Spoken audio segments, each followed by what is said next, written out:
Welcome back to How to Authority. Now, if you ever need to know when you began your Google or Gmail account, unfortunately, they don't provide a great way of finding it out. And be it for sheer curiosity or maybe as an account recovery step, they do usually ask you for the date when your account was created. Unfortunately, again, there's no clear way of finding it out, but there is a couple of things you can try.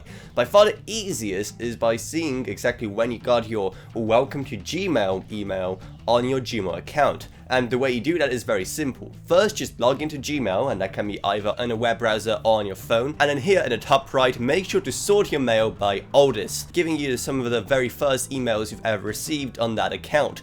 And you may have, as your very first email, some kind of greeting from Gmail themselves. If you don't, then you can just look at some of the other oldest emails you have instead, and try to guess when about that account was started just based on that. However, there's also one more method you can try, and that is if you've set up POP or IMAP on your Gmail account, which are basically just protocols for forwarding emails over to your Gmail. If this was set up when you created your account, you can actually check when that was. You can do that by first clicking on the cog in the top right and then going to all settings, then going into your POP and IMAP options, and there you see if those services are active. If they are, it can actually give you the date when it was set up, though that is if that was set up in the first place. For many people, this method will not work, and like I said, unfortunately, Google themselves do not provide a very clear way of doing it either. You can, for example, contact Google customer support, and maybe they'll be able to get that information for you from your account if you really need it,